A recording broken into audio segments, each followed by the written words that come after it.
you hear us?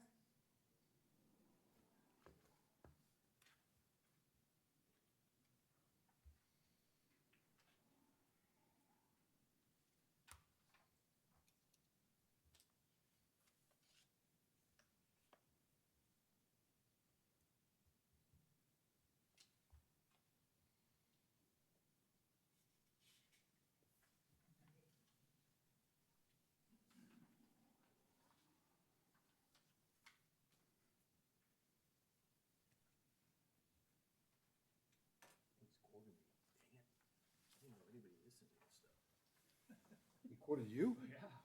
How awesome you are? What? Can't see any profanity in it. Must be.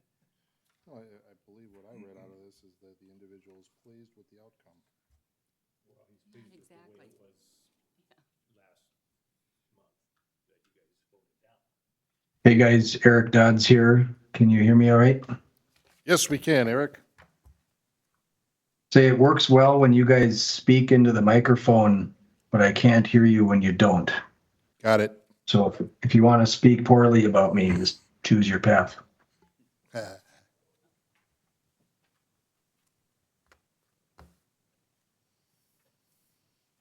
believe they incorporated the key change that we were debating with regards to the residency requirement. Right.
Are we all set with the system?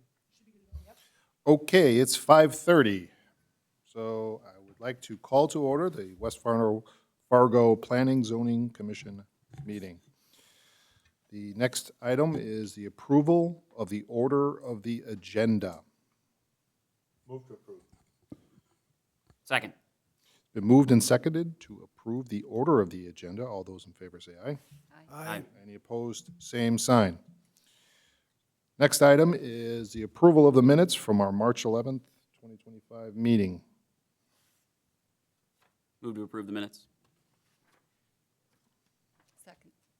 It's been moved and seconded to approve the minutes as published. All those in favor say aye. Aye. Any opposed? Aye. Any opposed, same sign. All right, minutes approved. So, next item is welcoming a new member, Chris Weary, as our new extraterritorial planning and zoning commissioner. Welcome. Thank you. Thanks for joining the team. All right, now we move to the regular agenda. First item is public hearing A24-28, zoning ordinance amendment to Title 4 regarding short-term rentals. Nelson. And this is a continuation from our meeting last month, March 11th. All right. Good evening. You guys hear me okay? Yes. All right. So yes, this item was continued from last month.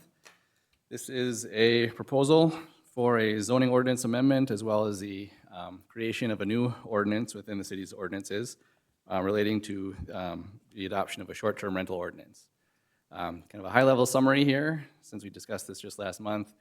A while back, the City Commission directed staff to draft a short-term rental ordinance and corresponding licensing structure, and to bring it forward for their consideration. And so, over the last several months, staff from multiple departments have put together the draft that's included in your packet tonight in order to follow up on the Commission's direction.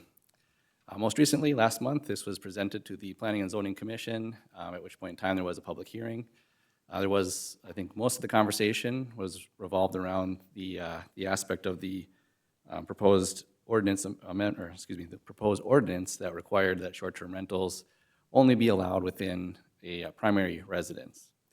And so the direction last month was Planning and Zoning Commission rejected that version of the ordinance and directed staff to remove that language, in which case, over the last month, staff has done so.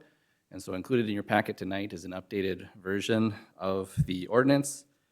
You should have attached to the staff report kind of a clean version of the updated ordinance as well as a red line version so you can see the amendments made since last month. Again, that really the only change was to remove that requirement for primary residency so that rentals or so that short-term rentals could operate year-round within any legal dwelling unit within the city as long as it's properly licensed in accordance with the ordinance. So with that, I can certainly talk in more depth on any aspect of the ordinance. Otherwise, the recommended action here is to recommend approval of the ordinance to the City Commission. Okay. I have a question. Is the 29 days the only period for which the person needs to have the permit? So the reference to the 29 days within the ordinance is really a distinction between short-term rental versus just standard long-term rental. Anything over 29 days is considered just residential use. And so there's no licensing required if you're renting a house for more than 29 days, for example. Thank you.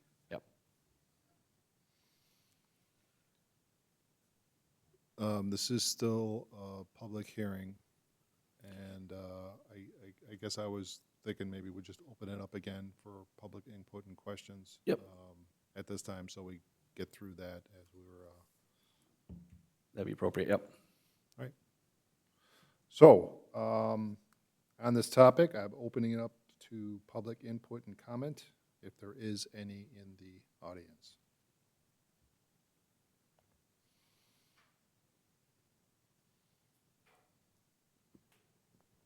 If the green light's on, does that mean? Yeah. Okay. It's working. Perfect.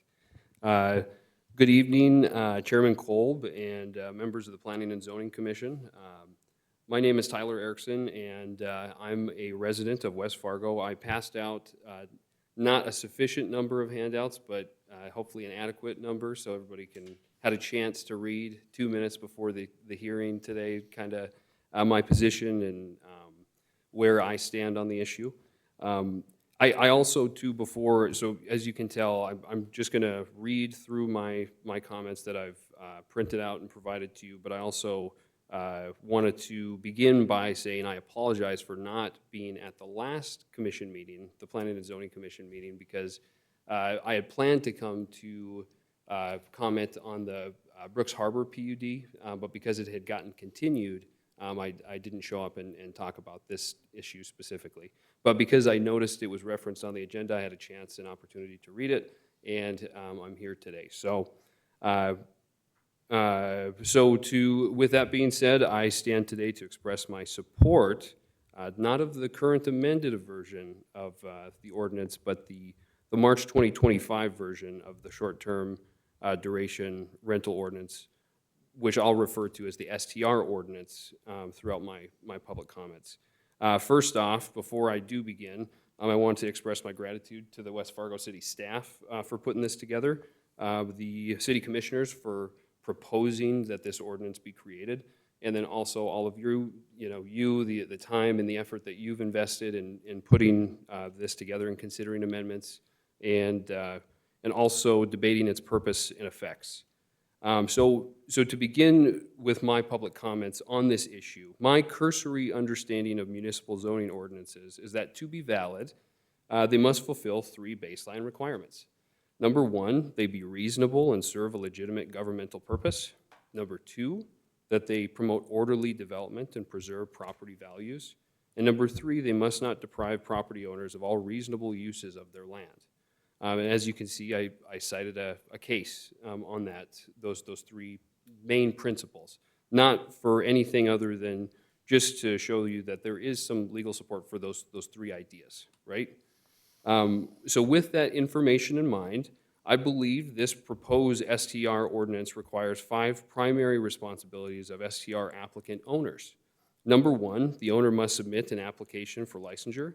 Number 2, the STR must be limited to a person's primary residence. In other words, the residence must be the dwelling where the owner resides more than half the year. Number 3, the owner is required to meet insurance and safety standards and requirements. Number 4, it grants the owner a transition period for compliance purposes. And last, as a condition to licensure, an owner may be subject to fines and fees for certain violations under the proposed ordinance. The proposed March 2025 version of the STR ordinance, from my perspective, more than fulfills all the baseline zoning requirements that I mentioned above, and particularly the provision requiring the STR to be limited to a person's primary residence. Notably, requiring the STR to be an accessory or incidental use to an owner's primary residence aligns with the primary purpose of residential zoned neighborhoods, and also accomplishes other similar goals that I laid out there. Number 1, it prevents incompatible commercial use of the residential property. It eliminates any blurred lines of a homeowner's use of the property. It promotes uniformity and predictability for other homeowners in the community who live in close proximity to the STR. And most importantly, it preserves and safeguards the residential longevity characteristics of family-focused neighborhoods throughout the city of West Fargo.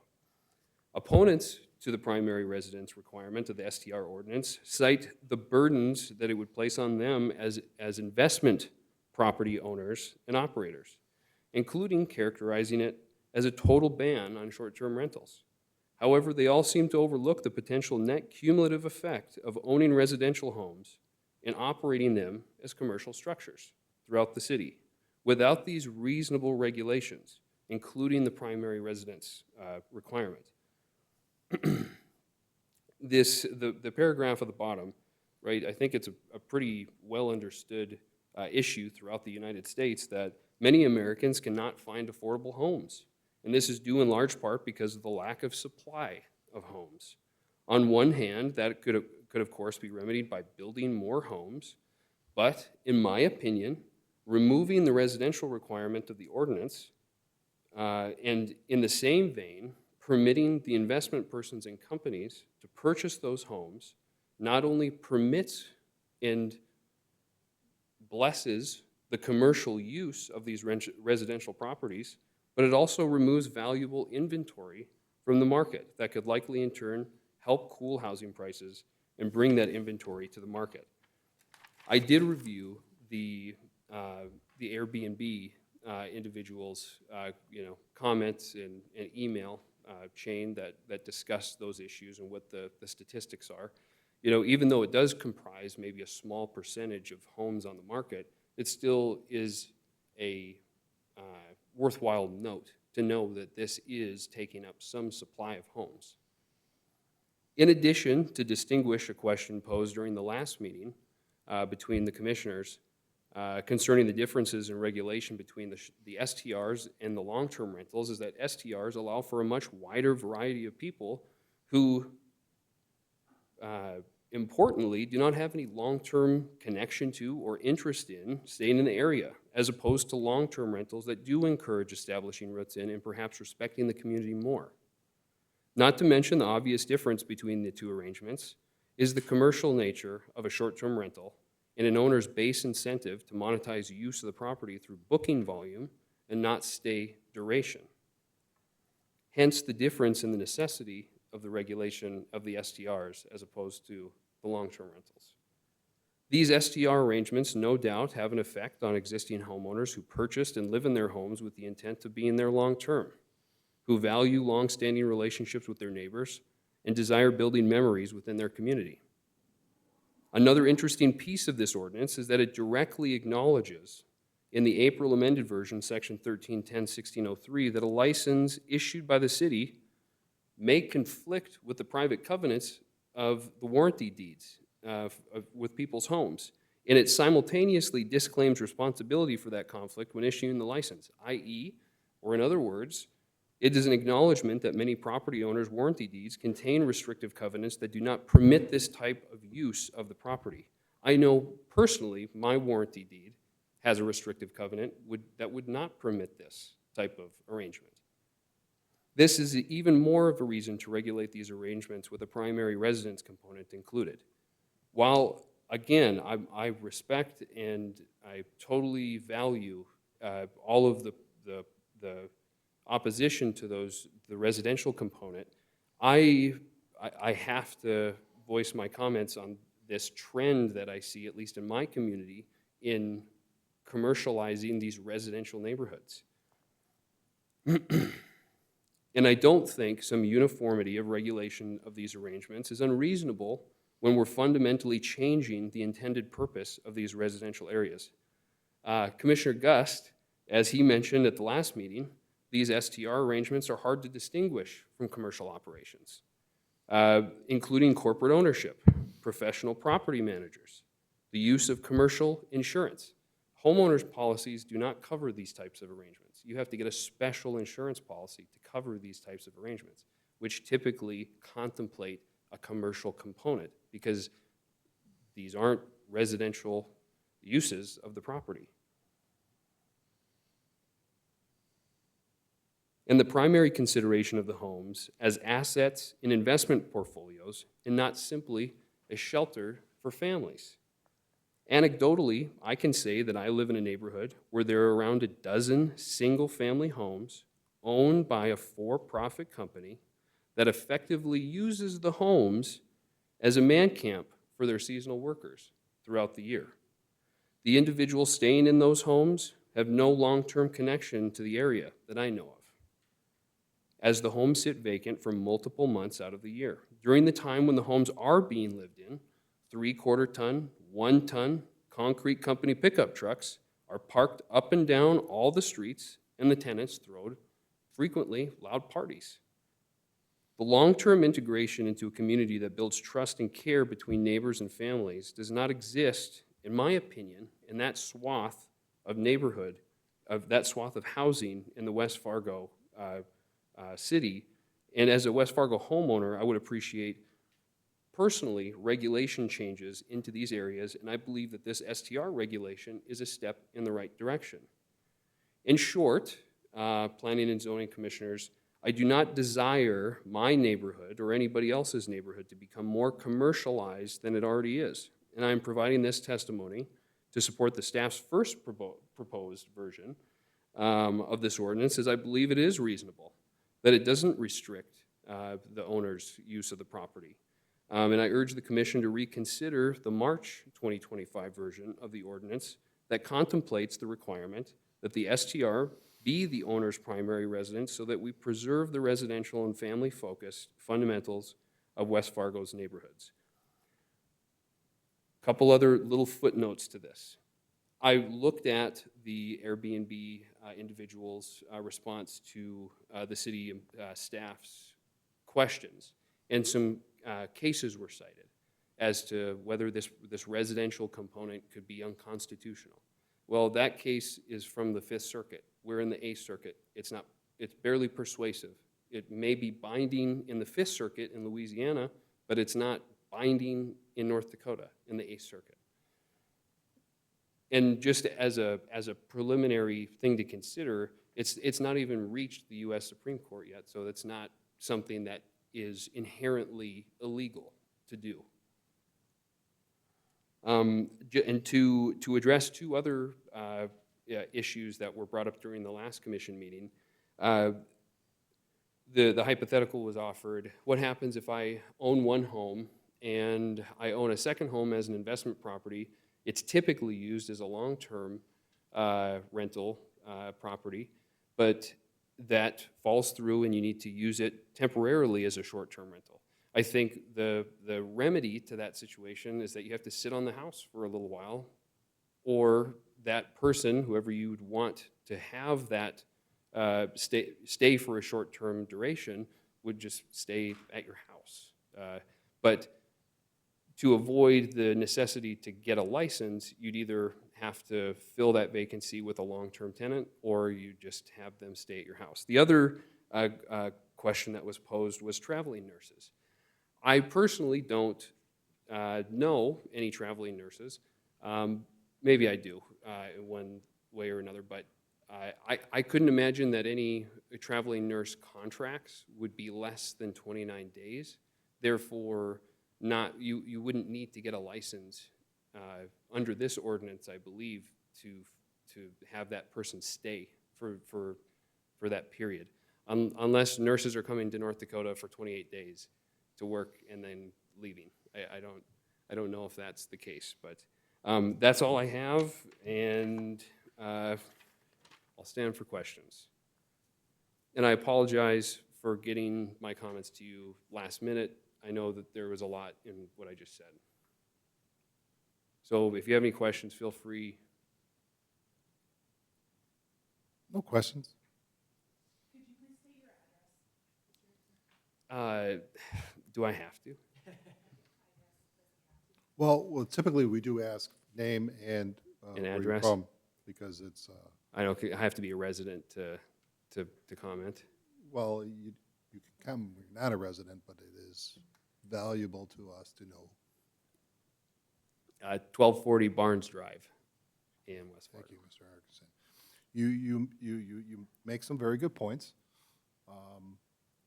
Appreciate the input. Thank you. Thank you. Are there any other comments or input from the public on this topic at this time?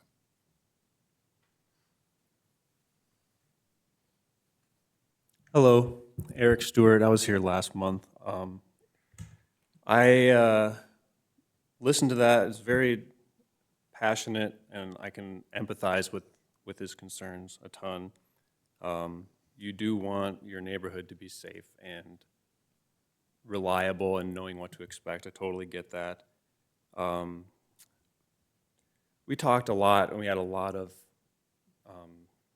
of supporters of just eliminating regulation from the last meeting. And I'm still there. My main points today are just the sweeping ban. I mean, I do call it like a wide ban if you're limited to your personal residence only. But we did make a lot of good points, and I think we still stand by those from last month. I'm not sure if your question, David, ever got answered about valuing and like assessing value based off of commercial activity. You know, I don't know if that ever got answered. Do you remember asking that question? I thought we were going to have a conversation with the city assessor. I can respond to that quick. There is a little update box in the staff report there, and so that response to that question is included there. According to the city assessor, Airbnbs, they're not covered anywhere in state statute, and so for nothing else, they consider them residential. There's nothing else to tell them otherwise. Which is consistent with what we looked at for valuing homes is just the same as the comparable sales method. Any realtor can tell you that, and commercial real estate is based on income.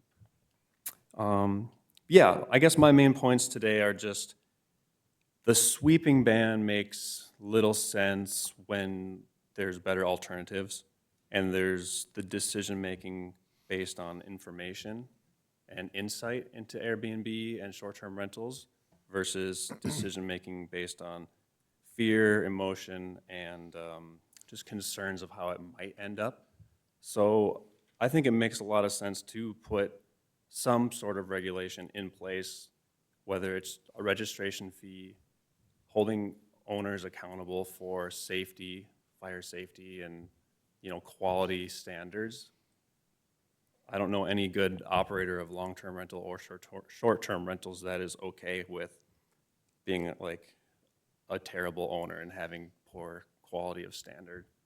So we don't stand for that. And so basically, like having an annual fee that pays for registration and an inspection for safety hazards and stuff like that, and then like maybe I don't remember if there's a three strike rule still on there. Like if you have problems that come up as an owner, being held accountable is a good thing. I think it's not good for anybody in the industry to be allowed to continue to operate a terrible rental property, even long-term, not just short-term. There's plenty of those too. So yeah, so my big takeaway from listening to this gentleman voice his concerns is let's make decisions based off of information, which if we do regulate, we can track parties. Right now, you don't have any insight. That was one of the problems. There's no insight into noise complaints for neighbors, like which noise complaints are short-term rentals versus long-term rentals. You don't know. So like that's not a bad idea to put that into place, a system where you can actually track, okay, this many noise complaints were from long-term rentals, this many were from short-term rentals, and you can make decisions based off of that, whether we want to support short-term rentals in our communities or not. But just to say we don't, and we have no real information to back up that opinion is kind of crazy to me. Like last month we were talking after the presentation, and I think Joe's first question was, why is this needed?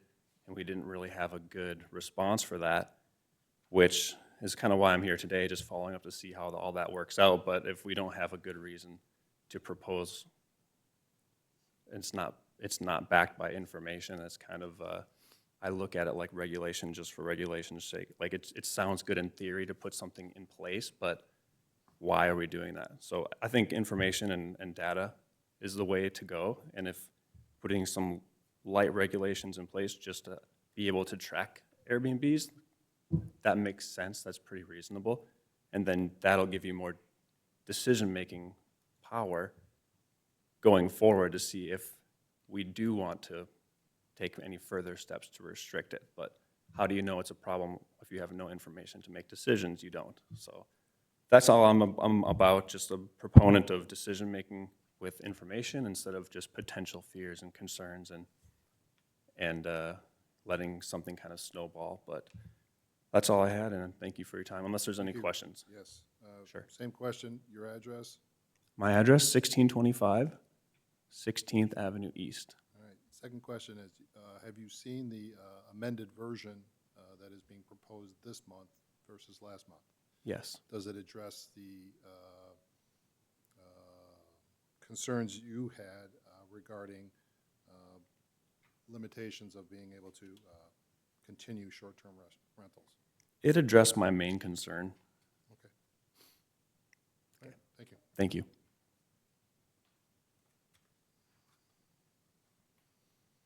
Any other comments or input from the public on this topic? Come on down. Name, where you're from. Noah Ford Dunker, address 711 2nd Street North, Fargo, but I manage 4 properties in West Fargo. Okay. I wasn't here last month either, but I did send a letter that I believe is in the packet, and I watched the recording, so I'm up to date with last month. I think that the adjustment of taking away the requirement of it being your primary residence, great, approve that. I think there's also still requirements in here that are restrictive, more so than they need to be. I'm not sure, I couldn't find it in this draft. I think last month it required that it not be owned by an LLC. I couldn't find an edit to that part, and I know most people who run Airbnbs as an investment, it's under an LLC. The same goes for long-term rentals. And a lot of people do that just to protect themselves legally. So I feel like that is a little bit of a restriction, but that's easier to work around than the primary residence, so. Still in the draft is requiring that it not be more than 5 people that are not related. That's I'd question how we could enforce that. I have ideas that I'm happy to share if somebody is curious, but that seems like an issue that's hard to enforce. Right, And- sorry, make Yep. sure I'm reading this correct. As it's written, the occupancy is just limiting it to 5 people, doesn't have to be all related. Or a group of not more than 5 people who need are- not be related by blood or marriage. So it's like, okay, just 5 people. Is it So 5 no more than people 5 people, period. to a family, which would allow more than 5, or if it's a bunch of friends, it's 5. Right? Did I read that correctly? Correct. The section on occupancy limits is based on our standard occupancy for residential. So it's the same for, if you're living there year-round, it's no more than 5 unrelated persons in a dwelling unit, or no more than a family, however defined. Which could go over 5 if they're all related. Correct. Aaron, one more question while you're standing up. Yep. There's not a requirement in this that would restrict an LLC from operating an STR. Nope, I believe we added some clarifying language to clarify that, yes, you can, it can be an LLC, and Katie might be able to weigh in a little more than that. Yeah, we removed that limitation. That was part of the primary residence definition. And so Great. then that's been removed. Then the LLC part was removed as well. Sweet, thank you. Otherwise, I laid out some recommendations for how we could regulate it in the letter that I sent, and I can go through those too if you are curious. But that includes, when you do the annual inspection, making sure you have things like decibel monitors to make sure there's no parties happening, making sure that you're collecting the license plates of everybody who stays there so you know that they're in there assigned to off-street parking spots that's in the document so that we can monitor that and keep track of that. And if somebody complains, we know who our guests are and can help figure that out. Yeah, I'm pro-regulation. I just think we need to figure out a way to balance it. Regarding, Aaron, regarding the regulation piece, as far as, we have a form here, sorry, is for submitting complaints, right? And then there's limitations to how many complaints are filed against a property that would affect its permit. Yeah, so within the ordinance, the proposed ordinance, there is a violations section that deals with, if we do get complaints, I guess I can't recall off the top of my head if we had a specific number listed, but we do lay out several options that would be available to the city if there are issues identified. And so, they range in severity, and so, kind of the nature of the complaint or the issue, I think, would kind of dictate which route the city would pursue in terms of addressing that violation. But it would be very similar to, any violation of our city ordinances, across the city. Okay, so we spell it out. I think we got a pretty good structure identified as how we would enforce it in this proposal.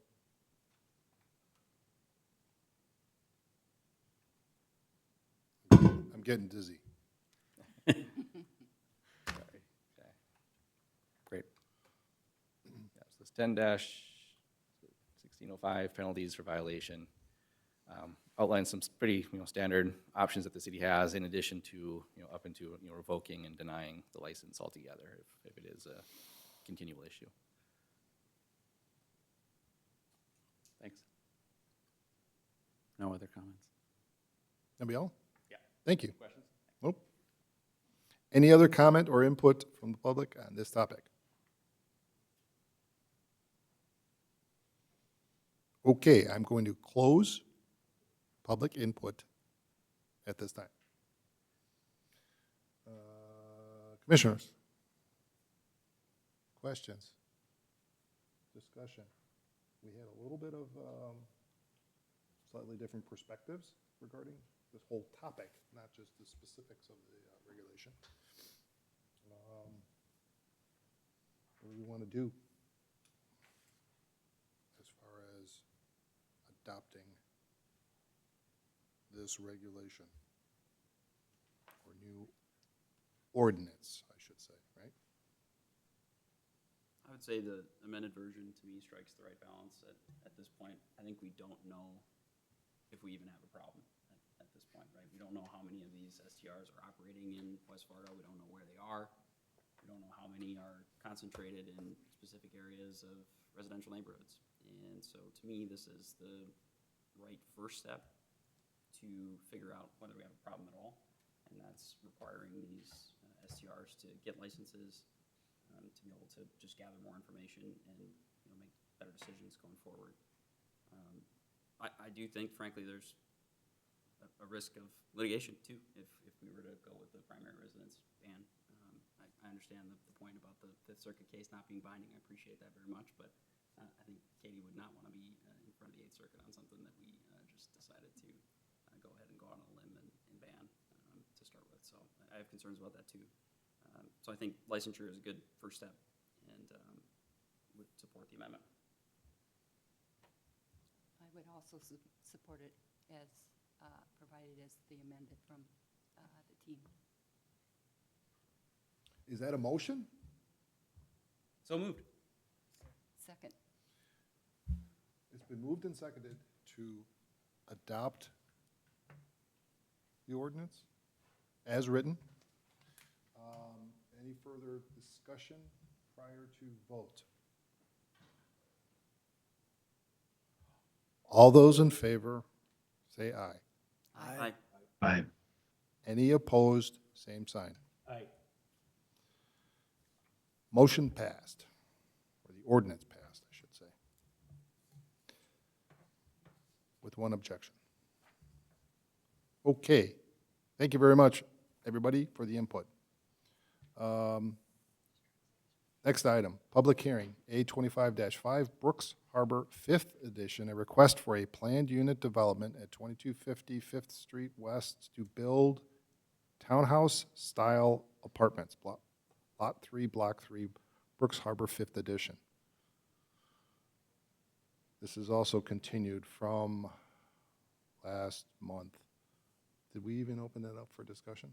Or we just continued without any discussion?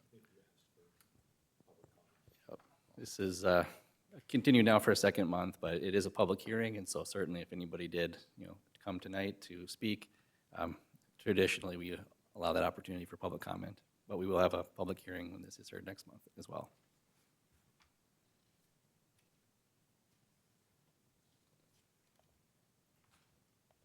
All right, well, you're gonna lay it out for us to remind us, because it has been 2 months, I think, since we talked about it. Yep. And this item hasn't really been presented yet, and so we don't have anything in the packet or anything like that. So they're requesting to continue it again? Yep. The reason it's on the Oh, agenda I'm sorry, I is- missed that part. Sorry, yep. I'm slow, come on. It was continued from last month, and it's a request to Okay. continue to next month. Any as well. opposition to continuing until next month?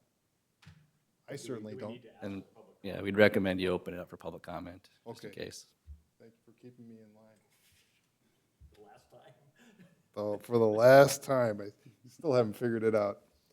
Any comment from the public on this topic of the A25-5? Seeing none? Okay, we'll then continue, leaving the public comment section open. Yes? Do we need a motion to continue again? All I'll right. move to continue. Second. Moved and seconded to continue this until next month. All those in favor? Aye. Any opposed, same sign? All right. So next item, also a public hearing. A25-6, McMahon Estates Second Edition, a request for a conditional use permit to construct an oversized accessory structure within R1-E Rural Estates zoning district, and a request for a variance to reduce the required minimum building control line of the, what's that again? CO? On the Cheyenne River Corridor Overlay District at 126 49th Avenue East, Lot 11, Block 1, McMahon Estates. Thank you.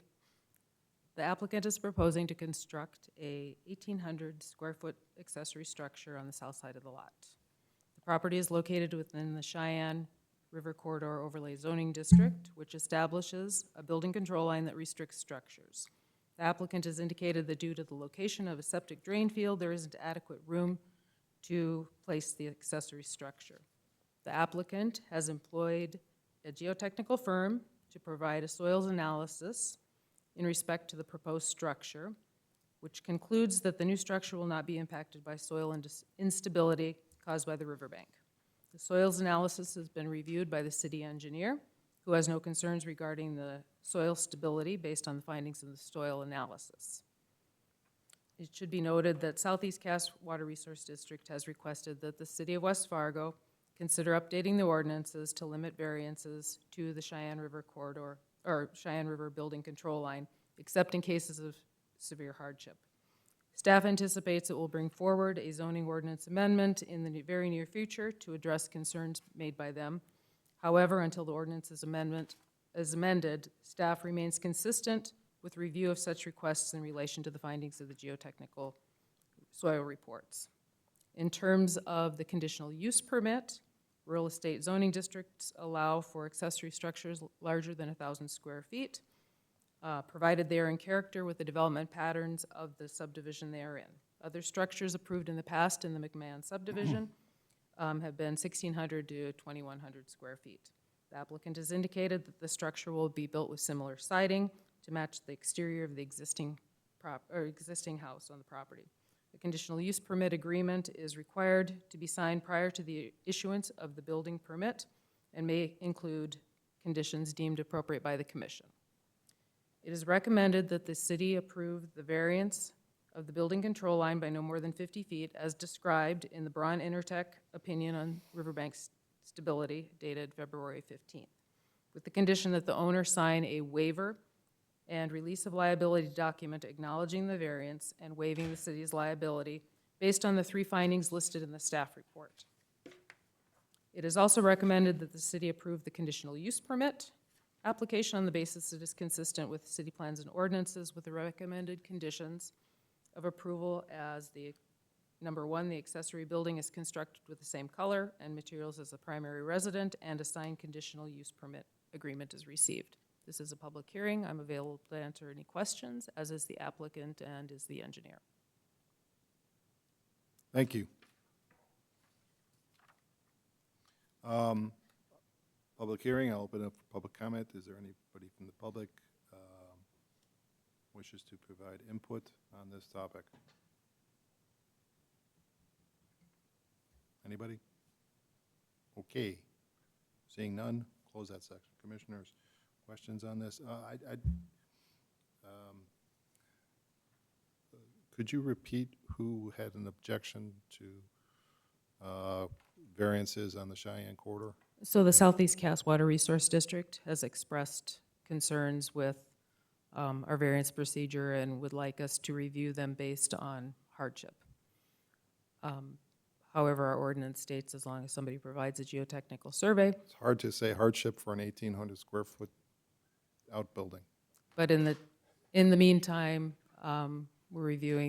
staff is reviewing the applications based on the current ordinance. And this application came in before the letter was received by Southeast Cass. So. Okay. And just for reference, I believe one of these houses that nearby, we've done a variance to the building less than 100 feet off, just right behind this, right? Isn't this that one really long one there? We did one recently in the Shadow Creek development. That wasn't here? No, it was further to the north, about 35 Okay. Fifth Avenue East. But it's on the Cheyenne River. Yes, and then there was a swimming pool along 32nd Avenue. Which they had the same requirements of signing a waiver as well.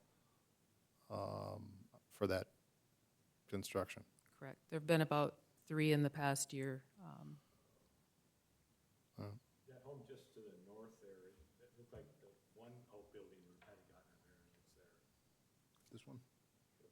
This one here? Too, this whole house looks like it's closer than 100. This area was developed in before 2005, when the city of West Fargo incorporated it. It was under a different jurisdiction at the time. Okay. Yeah. Okay, thank you for those clarifications. Any other questions? I would accept the motion. Move to recommend approval with the, was it 3 conditions? Second. Yes. It's been moved and seconded to approve the application with the 3 recommendations from staff. Any further discussion before vote? All those in favor say aye. Aye. Any opposed, same sign. Motion passed. Eric, you're still on, right? Yes, sir. All right. It's past the vote here on this one, but I guess maybe just to be consistent with my past perspectives on these issues, I'm generally concerned about development along the river. And I think the motion passed, but I would probably vote in opposition. Okay. Then please note that one opposition.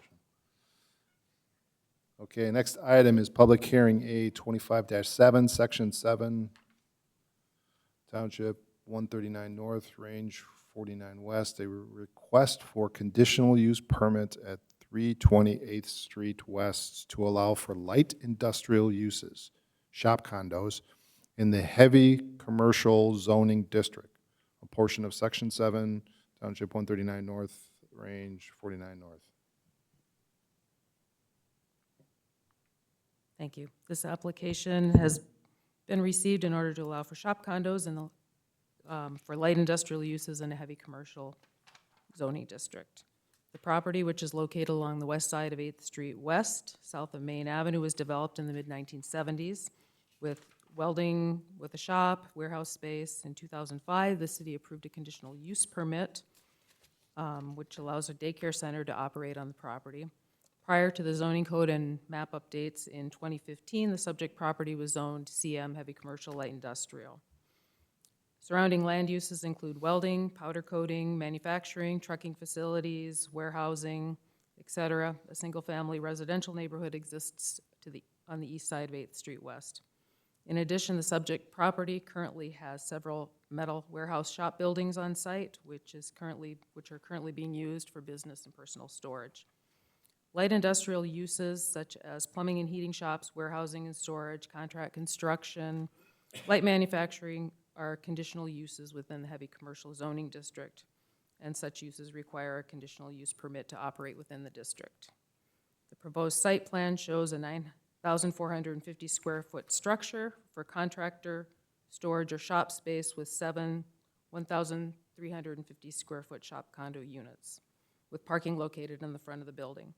Access to the shop condo units will be via 8th Street West via a driveway, which is shared by other uses and buildings on the subject property. The lot is within the corridor redevelopment district, which has higher standards such as setbacks, building materials, paving, and landscaping.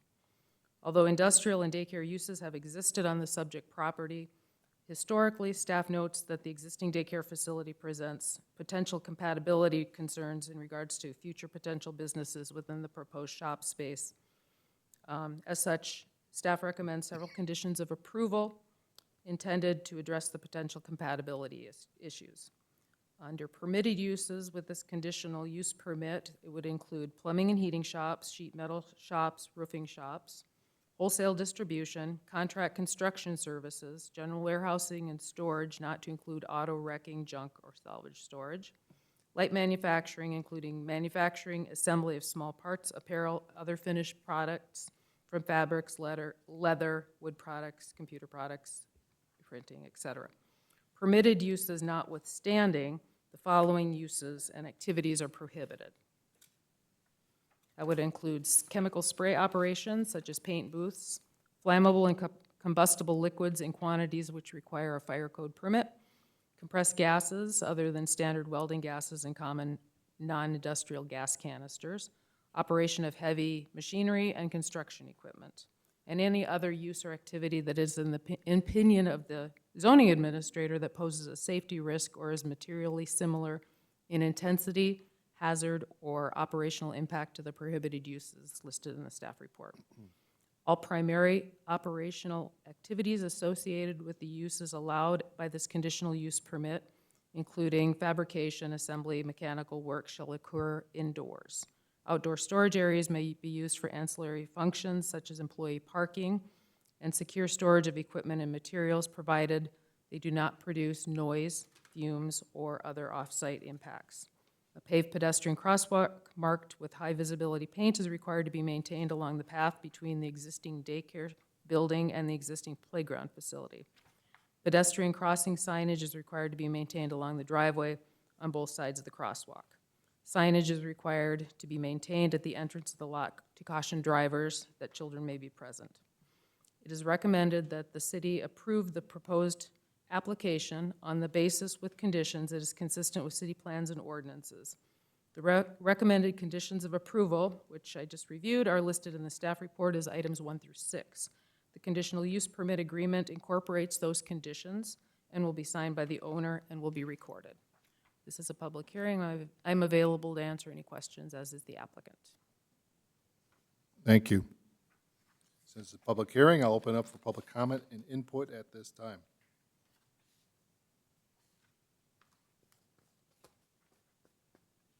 Any input or comment on this application? Seeing none, I'll close that section. Commissioners, questions? Couple questions. Could you go back up one page where they show the finished product, I guess you want to say?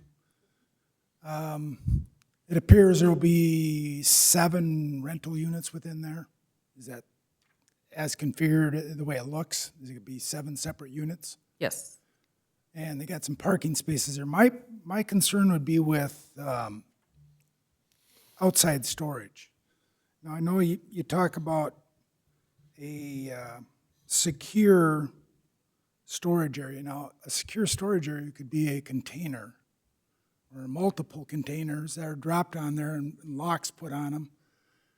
And I guess what I'm kind of alluding to, and I know it's a different situation, but it's similar, is if you've been by Border Town recently, there's a similar type structure, and there's lots of vehicles outside it, and they're utilizing the streets. Now, they're utilizing the streets legally because they move these vehicles frequently. And I guess what I hope we don't see on this is, say, a mechanic shop goes in there, and all of a sudden they got a lot of cars out there. Okay, a secured storage is if you lock the doors, is that secure? Do they have to be in a fenced area? How much auxiliary area are they giving for whomever rents here to store stuff? Is that gravel area they're showing to the north going to be utilized for that? That would be my concern, is that if it's a small heating and plumbing shop that just keeps their supplies in there and they park a vehicle out front, and that's what I would guess the intent is, but it always seems to morph into something that's different, and then all of a sudden we end up with a whole bunch of vehicles like you see the lot just to the south, and I don't know what kind of operation that is, but all of a sudden you've got vehicles out there. You've got a container or two sitting there somewhere that's locked, but it becomes, for lack of better comment, we talked about we want to improve the streetscape on that, because now we got a bunch of stuff stacked there again. So that's my only concern would be is the structure, the rental structure itself I don't have a problem with, but how much are the businesses going to be allowed to expand out beyond that that scope of their rental property. So if they expand outside that area, they will have to provide paved parking. There will be additional landscaping that's required based on the redevelopment corridor overlay district regulations.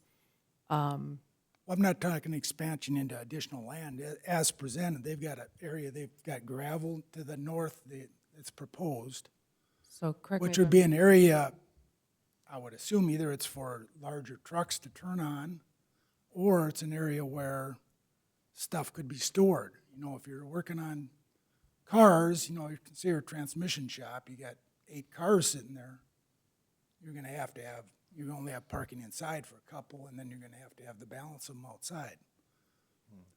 And you talk about roofing companies or whatever, and you say it has to be a secure storage, well, I guess what is secure? You know, if you put them in a container, or you put a fence around it. My only concern is that they become something much more than what we envision it's going to be. I think this would be an improvement to that area. Outside, I'm concerned about driving past a walkway with kids crossing over to the playground, but I guess they do it at South Elementary. I mean, as long as it's controlled when they're going through there, but I just don't want to see it become something that just all of a sudden explodes into, there's a lot of outside storage items as well. right, so the conditional use permit covers the uses for both these parcels. With the conditional use permit, they're applying for a building permit for the shop condos to make that allowable use. Should there be a need for additional storage or additional development, they will have to pave, they will have to meet the requirements of the redevelopment corridor or overlay district, they'll have to meet the landscaping requirements, paving requirements based on that. So, and maybe Larry, or maybe Aaron can speak to the recent updates to our landscaping and storage container. So just to add to what Lisa said there, we do have outdoor storage is one of the things that needs to be fenced. And so if they do show, an outdoor storage area on their building permit application, that fence would need to be installed. What tends to happen, to your point though, is in these areas, slowly things just start to accumulate slowly over time, and it's not something that's necessarily shown on a building permit application or anything that we would really review. And so certainly, we certainly appreciate that comment, and when it comes to that type of thing, we are largely reliant on code enforcement activities kind of after the fact. If it's something that gets brought to our attention, we could go out and see what's changed over the last couple of years. Has this been added?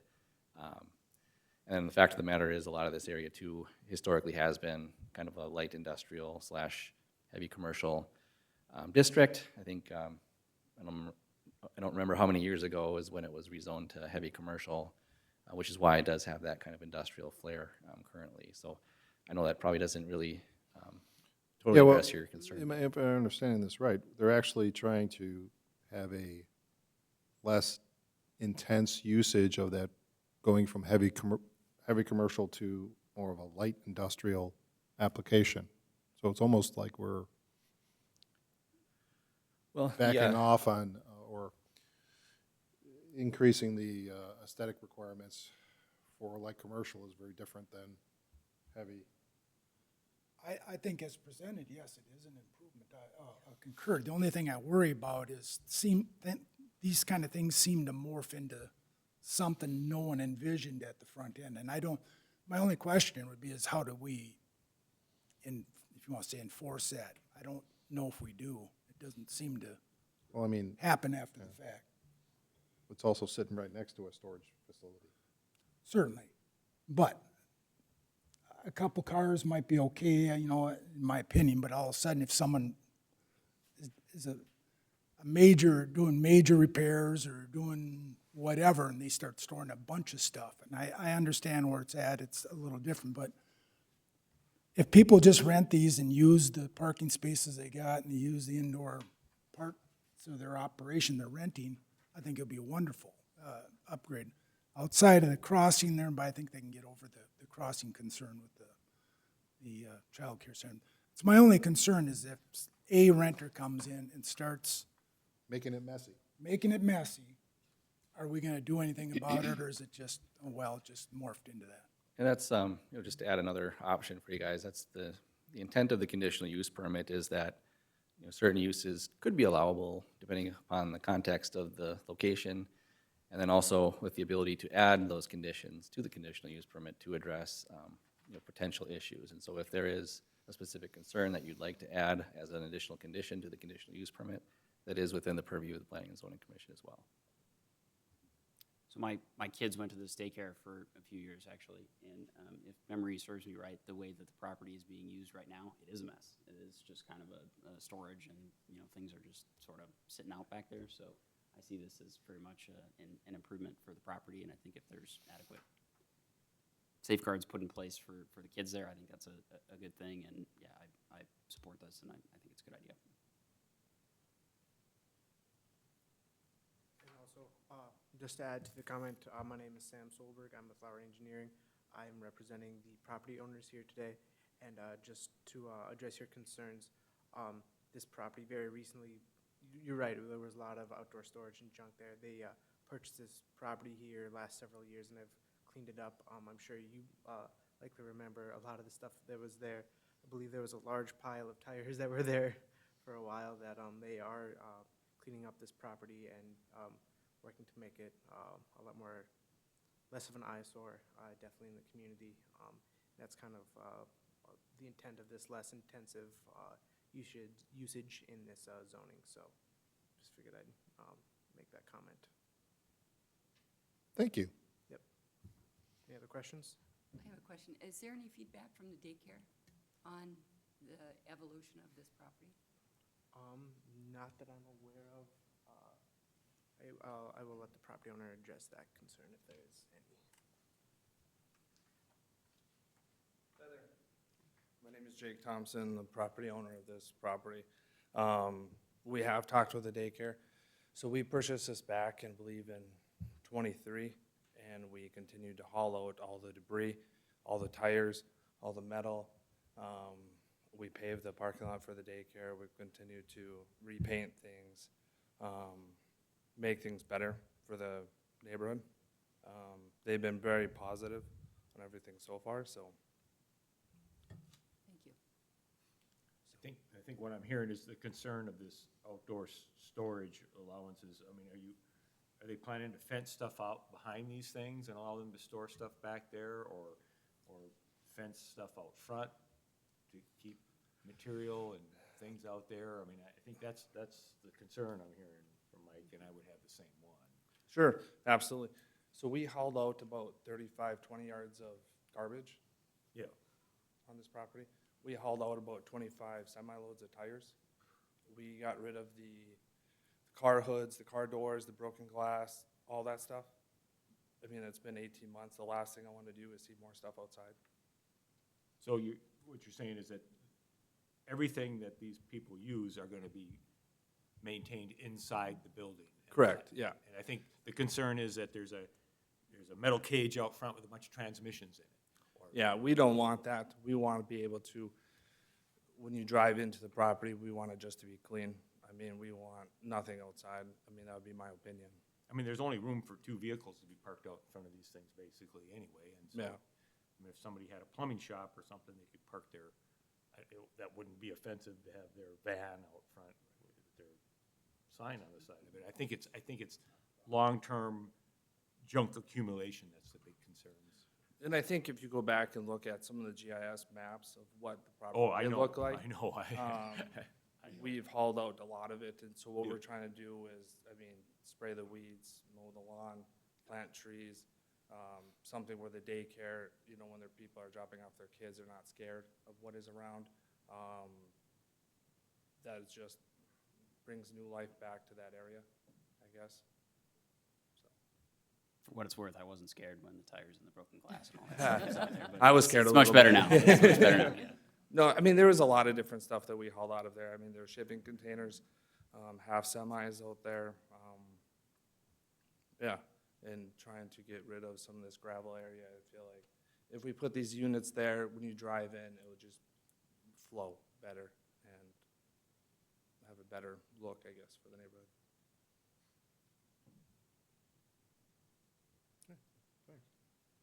Thank you. Any other?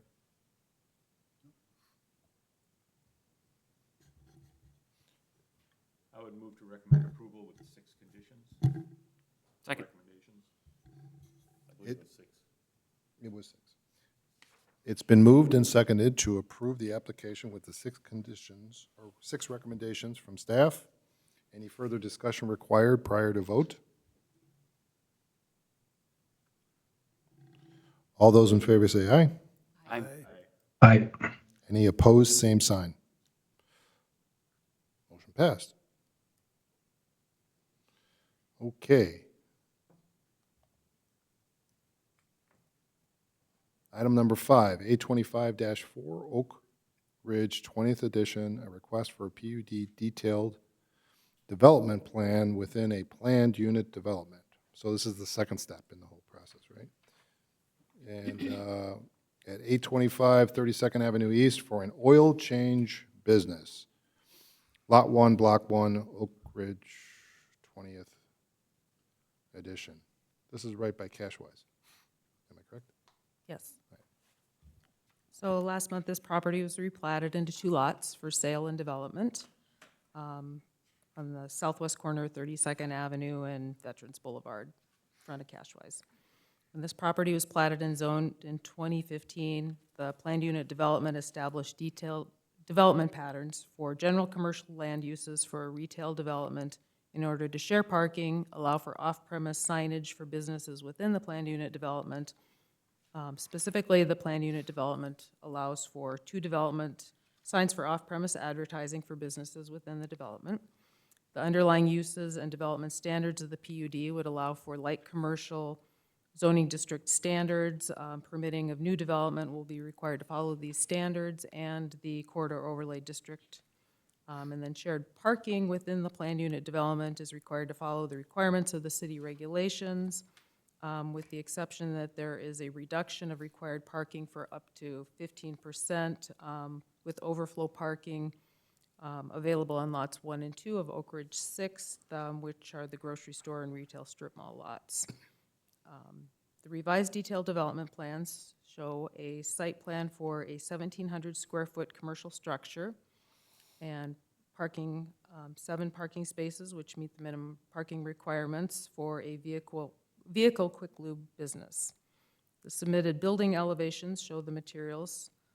Submitted elevations show smart lap siding with a thin brick modular system along the lower part of the building.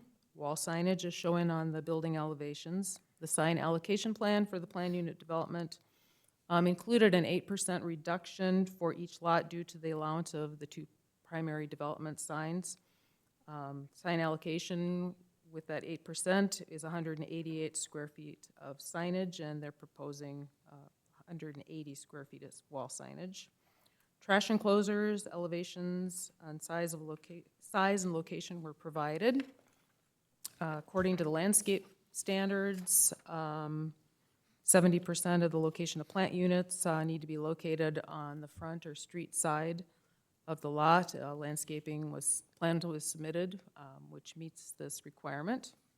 In terms of the detailed development plan review, plan unit development, detailed development plan may be approved by the Planning and Zoning Commission if determined by the commission to be in substantial compliance with the approved PUD concept plans. As I mentioned in the discussion and observations section, the original planned unit development from 2015 did not include a site plan, and the intent was to allow development, meeting the development patterns of light commercial land uses for retail commercial development, and that it followed the corridor overlay district regulations, allows for shared parking, and the off-premise signage for the businesses. It's recommended that the city approve the planned unit development, detailed development plans on the basis of consistency with city plans and ordinances. This isn't a public hearing. The applicant is available, or representative is available to answer any questions, as am I. Thank you. I do have one question. So, as submitted, the building elevations do meet the corridor overlay district regulations of the increased Yes. percentages of the different materials? Yes. So they do. Okay. This is a public hearing? It is not a public hearing. It's not a public hearing. Jeez, I'm messing up all over the place. Okay. Any questions?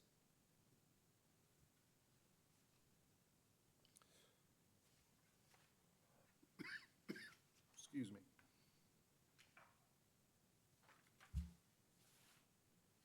I'll accept the motion then.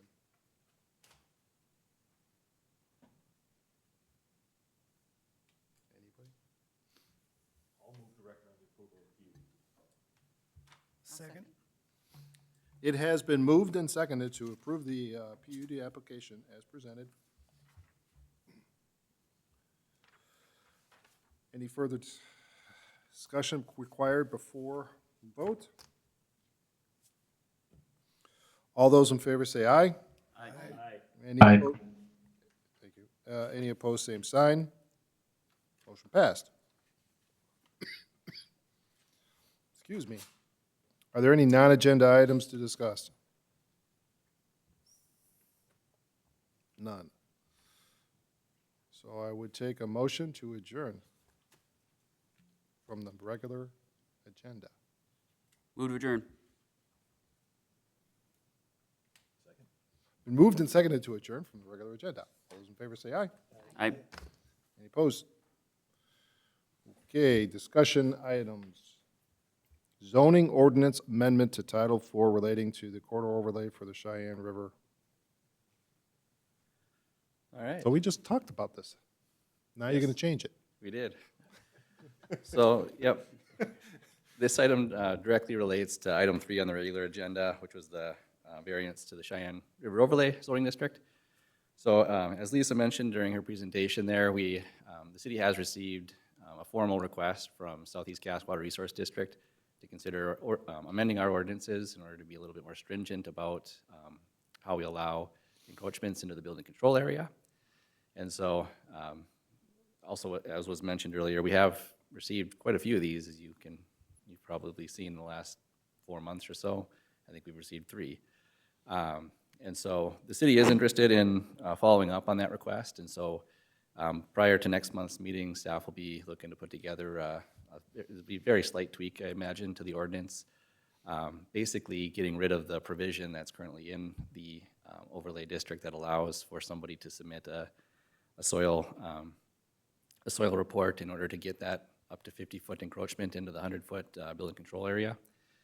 In lieu of allowing that, staff, what we would be proposing is that we treat it similar to a typical variance, where somebody would have to apply for a variance like any other variance, and then demonstrate particular hardship and meet all the standard variance criteria.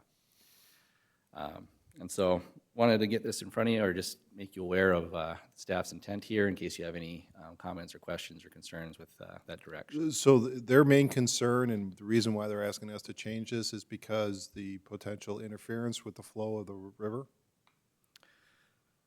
Yeah, I guess I don't want to speak for them specifically, but they're very, obviously want to be very protective of the river corridor.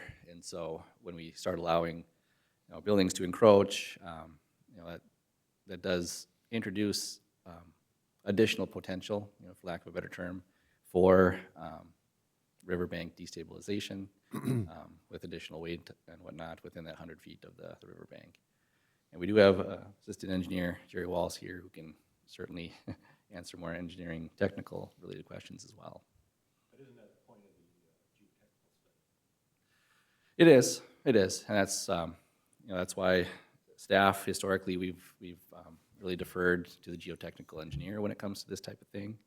And Jerry, certainly feel free to chime in anytime, but if you read those reports, there is a factor of safety that they talk about, and so it certainly exceeds the the industry standard, if you will, factor of safety, but oftentimes there is a reduced factor of safety, and so we're talking, it's not a black and white type of question that this type of thing deals with. And so again, I'm not trying to speak for them. This is just kind of my interpretation, I guess, of what I believe the main concern is.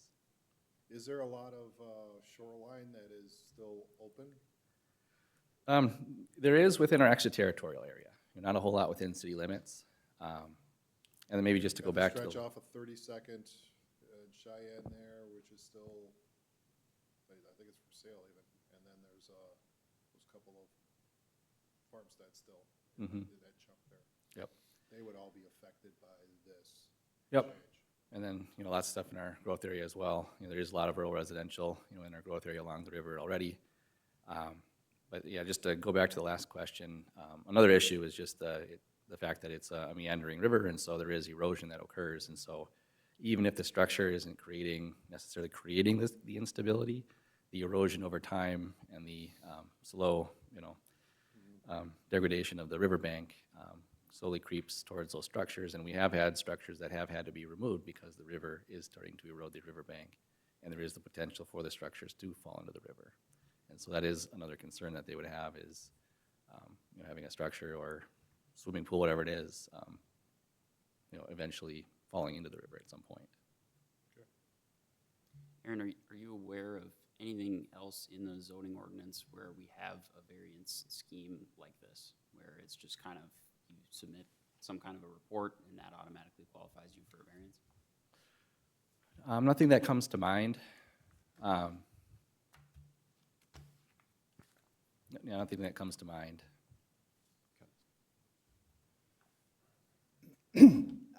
With the FM diversion coming online in a couple years, at least when I was on the diversion authority, there was,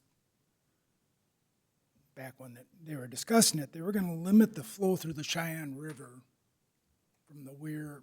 So they're gonna eliminate the gates in West Fargo. They're gonna limit how much water can come through the Cheyenne River system in town. Will that change the morphology? I don't know what they call it.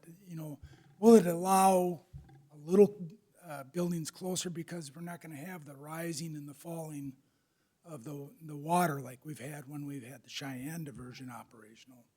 Because that's not going to be operational. We're not filling in the ditch or anything, but they are going to take the gates off, was my understanding. Now, maybe Eric would know, they've changed since then, but they were going to only allow a certain amount of water to go through the system through town. And that and one of the goals was to provide the stability to the banks, which, like you said, but I think a lot of that was caused by how much the Cheyenne diversion was used over the years. I'll defer to engineering on some comments there. Yeah, good evening, Commissioners.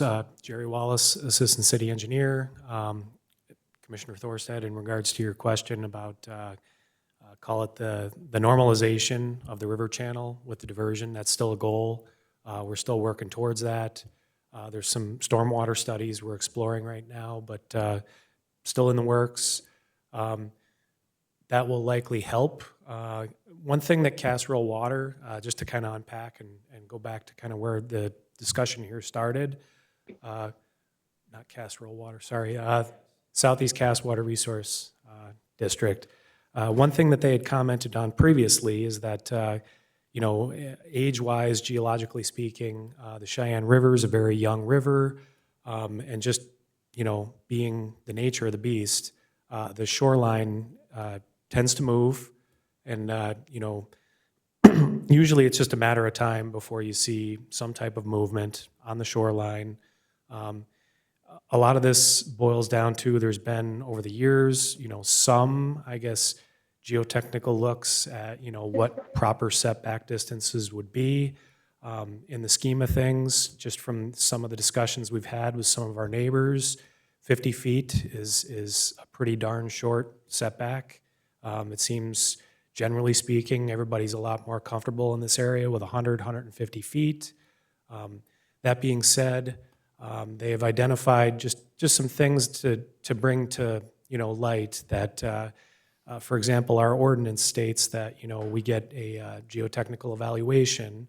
A lot of the time, that geotechnical evaluation is really just looking at a snapshot in time and isn't really addressing the likelihood of the bank moving in the long term.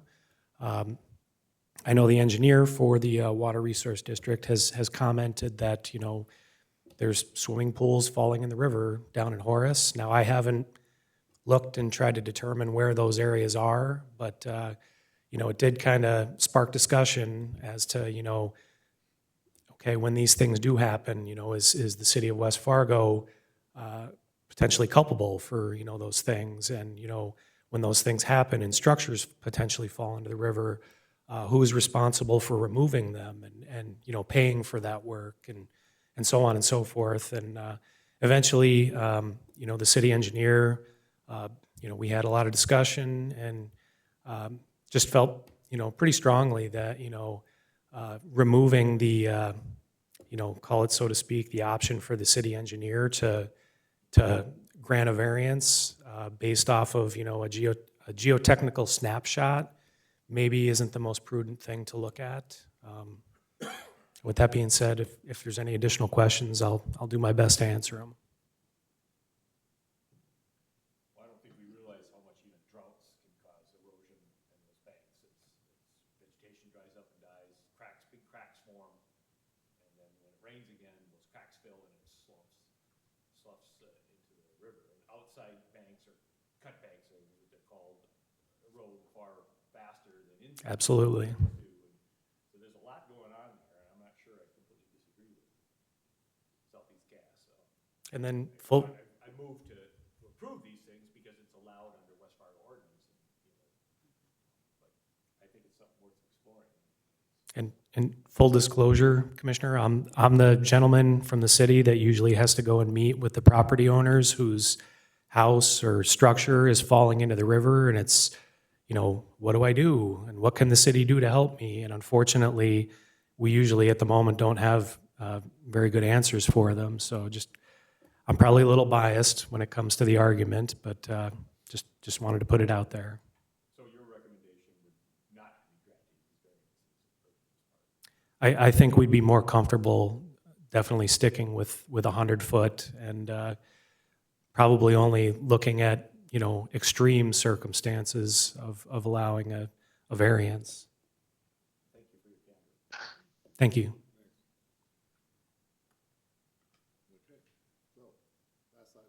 So you guys, Eric here.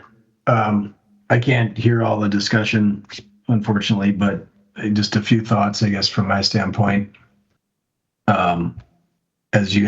As you've heard me vote earlier tonight and previously, I also share concerns about building along the riverbanks.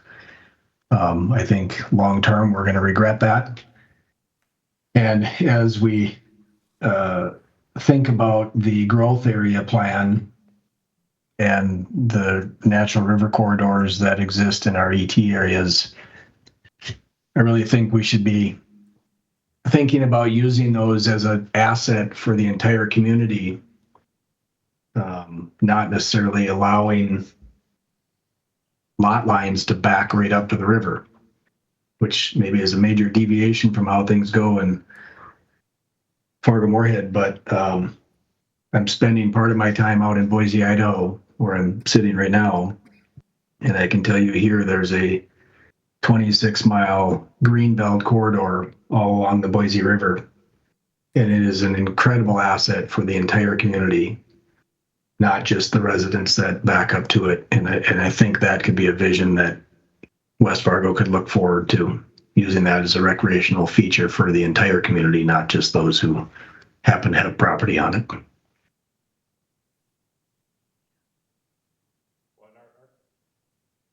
our conditions are changing. We're getting these micro droughts where we go a month and a half without getting a drop of rain, and then suddenly we get 3, 4, 5 inches in a short period of time. And those kind of situations are going to make this issue far worse. And it's something I've seen changing over the years, and it's really quite amazing to see the change in this weather in my lifetime.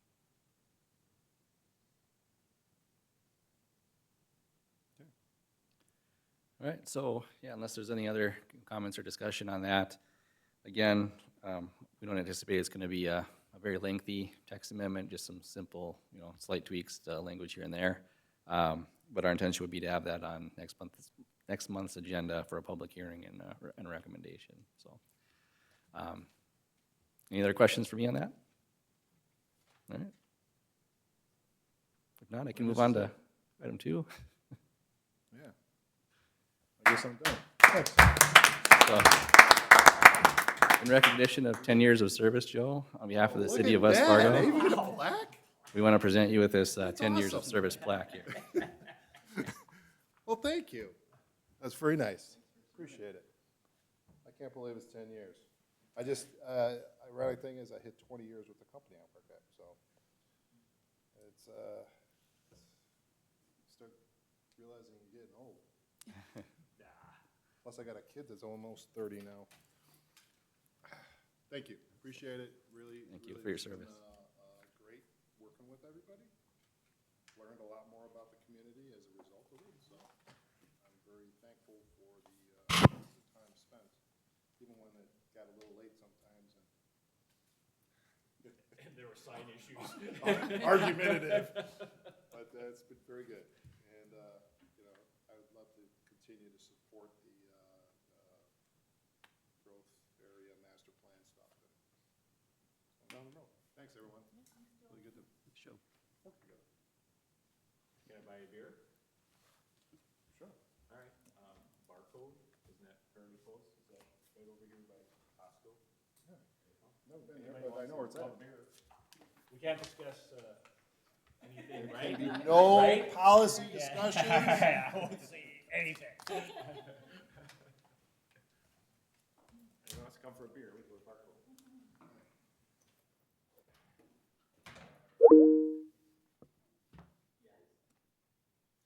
Happy first meeting. Very interesting.